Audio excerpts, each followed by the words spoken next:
Pleasant day to everyone. I am Jeric Albarico and I am here to discuss to you about the historical antecedents in which social consideration changed the course of science and technology of the Middle Era. In the end of the lesson, the learner should acquire knowledge about the inventions in medieval era and its contribution to modern society. Middle Ages tell us more about the Renaissance that followed it than it does about the era itself. Starting around the 14th century, European thinkers, writers, and artists began to look back and celebrate the art and culture of ancient Greece and Rome.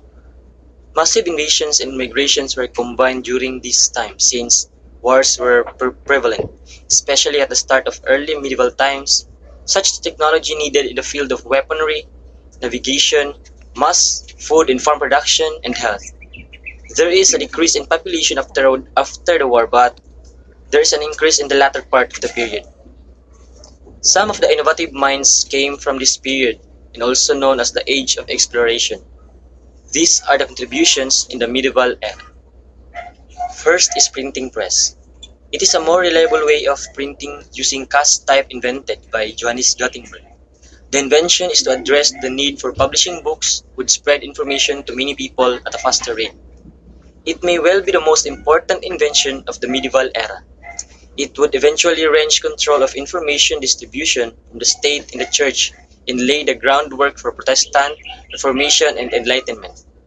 Although Johannes Gutenberg's famous press was developed in the 15th century, the movable type system can be traced in the history back to around 1040 in China. Without it, the modern world would be a very different place indeed. Johannes Gutenberg. He was born around circa 1400s to February 3, 1468. He was a German blacksmith and an inventor who developed the world's first mechanical movable type printing press.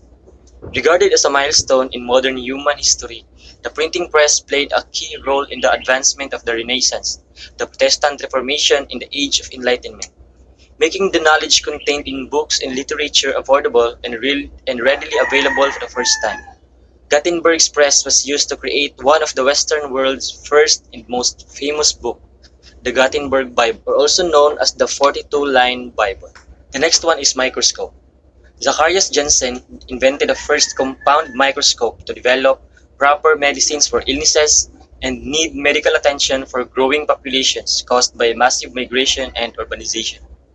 The history of microscope begins in the Middle Ages. As far back as the 11th century, plano-convex lenses made of polished beryl were used in the Arab world as reading stones to magnify manuscripts. However, the further development of these lenses into the first microscopes cannot be attributed to any one person. Zacharias Janssen is generally believed to be the first investigator to invent the compound microscope. However, because the accomplishment is generally agreed among historians to be dated in 1590s, most scholars believe that his father, Hans, must have played an important role in the creation of this instrument. The pair worked together as spectacle makers in Middelburg, Holland, not far from the Hans Lippershey, another optical scientist who is often alternatively credible and credited with the invention of the microscope. This picture shows the microscope made by Zacharias Janssen. War weapons. It was developed not only for offensive tools but also for defensive instruments. For open area battles, they designed crossbows and longbows, while in close range, they have hand-to-hand combat and they wore an iron body armor for defense. Weapons were originally crafted from wood and stone, which meant they were easily broken.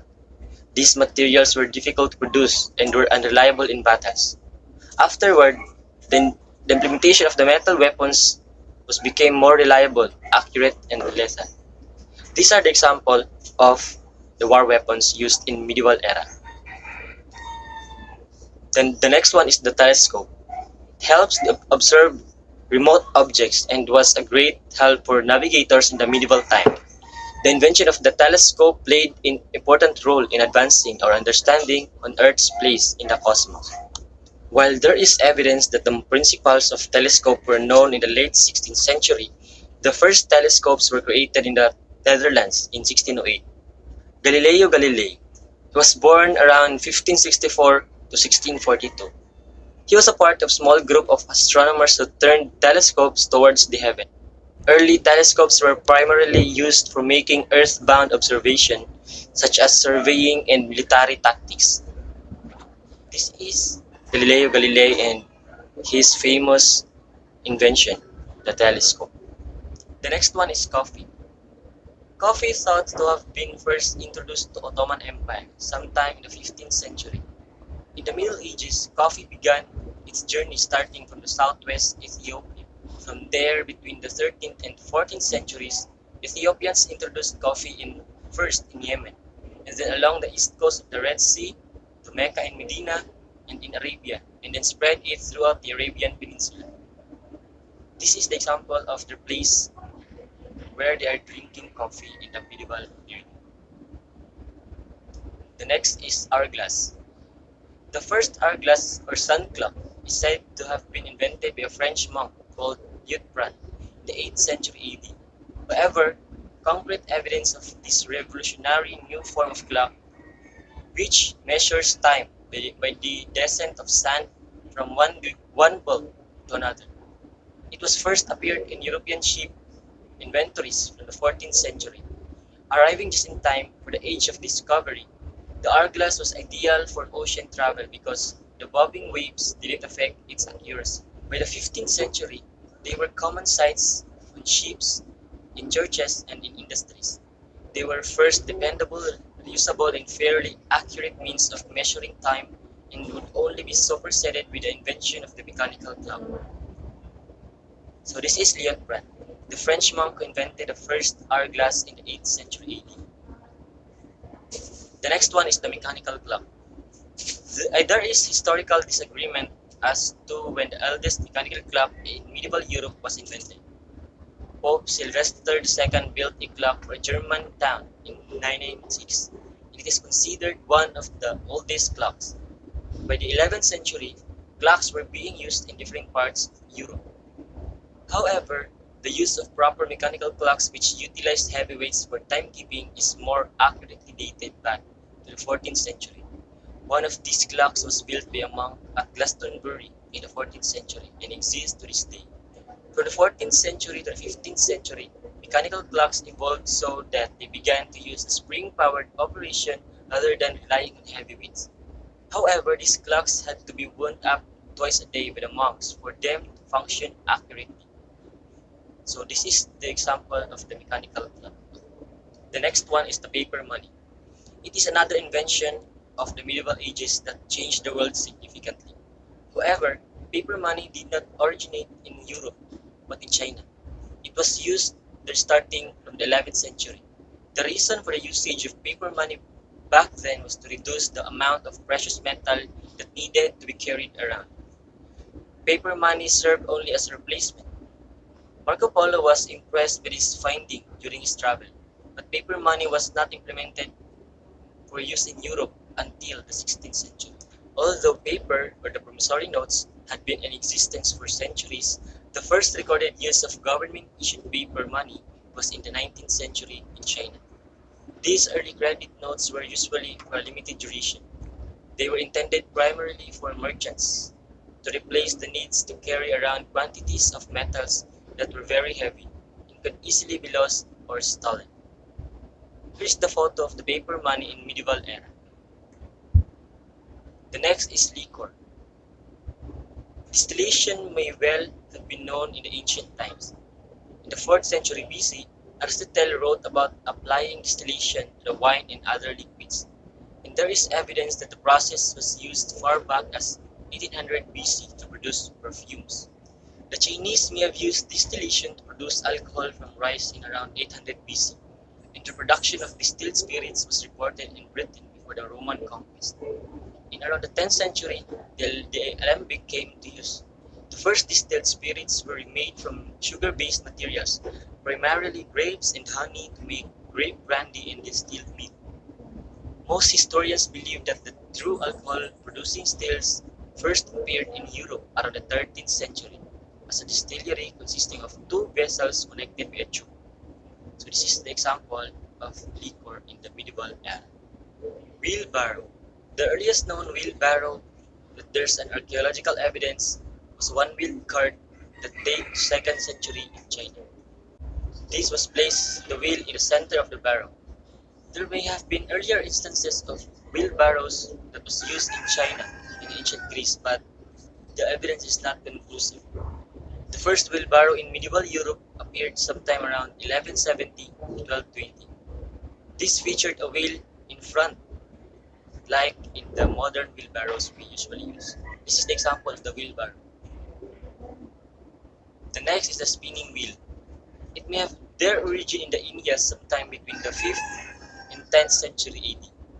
There is evidence that they were used in China about 1000 AD.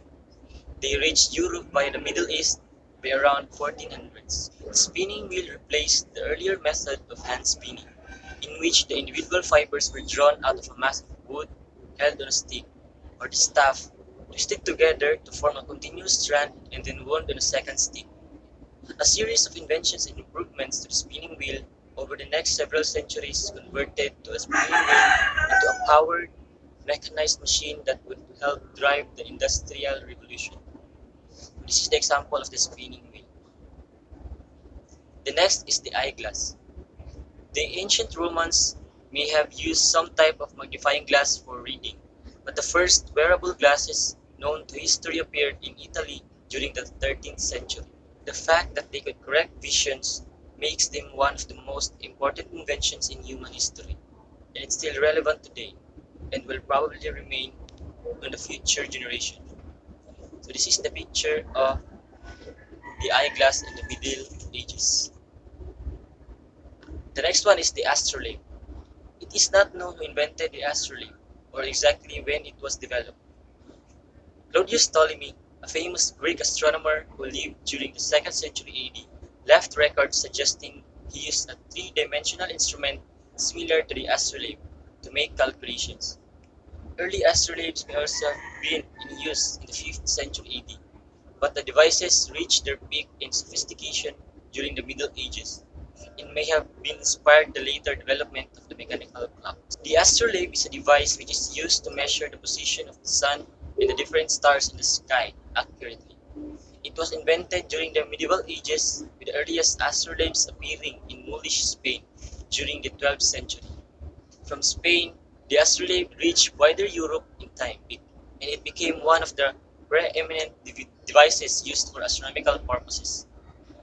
Given the application of astronomy in many related sciences, the astrolabe is considered one of the most important scientific inventions of the medieval period.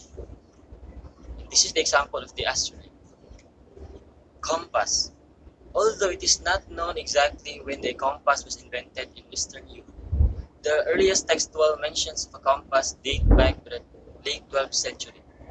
By the late 13th century, different authors were penning down detailed descriptions of a floating compass.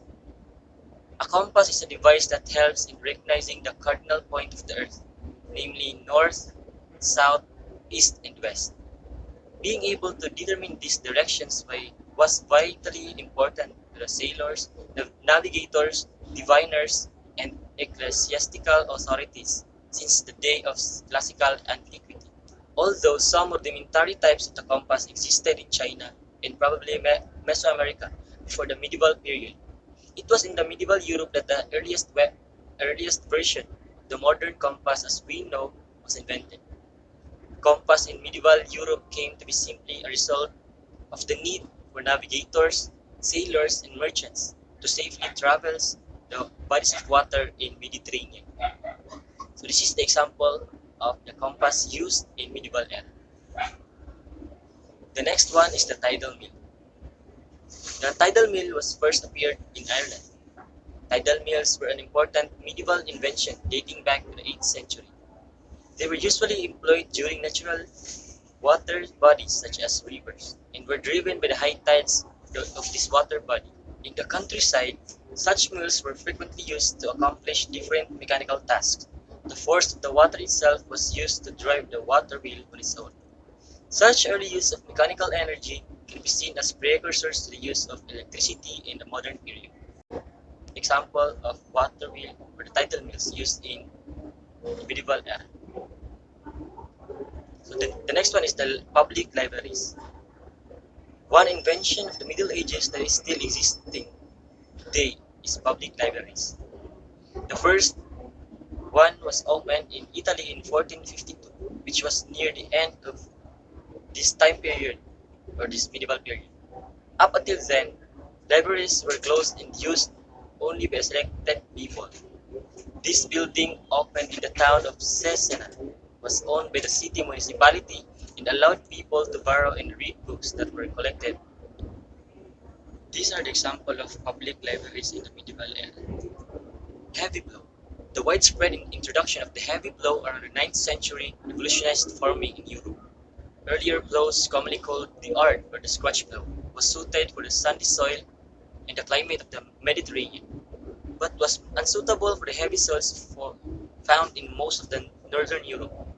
As a result, North European settlement before the Middle Ages was limited areas with lighter soils. In dealing with this problem, they invented ruka.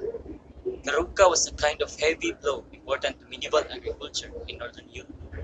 The karuka used a heavy iron plowshare to turn heavy soil and may have required a team of 8 oxen. The karuka also bore a coulter and a moldboard. The invention of the heavy plough made it possible to plough areas with clay soil, which was more fertile than the lighter soil type. This increased crop yields tremendously and led to economic growth and the rapid growth of cities and trade, especially in the northern Europe. These are the example of the heavy plough used in medieval era in the northern Europe. The last one is the stirrups. Stirrups refer to a sort of frame that can securely hold the feet of a horse rider. The stirrup essentially allows a rider to keep both his feet securely in the flexible frame, thereby allowing him to wield a weapon or otherwise ride effectively when on a horse. Stirrups arrived in Eastern Europe around the 7th century, and over subsequent centuries found adoption in the Western Europe. It is argued that stirrups played a critical role in developing the military warfare of the medieval period. They probably made cavalry the supreme unit of an average medieval army, undermining or reducing the significance of infantry units. It was largely thanks to the stirrups that cavalry riders could wield weapons, fight on then go, and even shoot arrows while riding their horses, with minimal risk of falling off.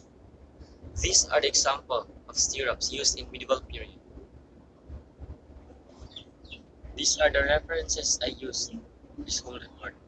That is all. Thank you for listening. Have a nice day.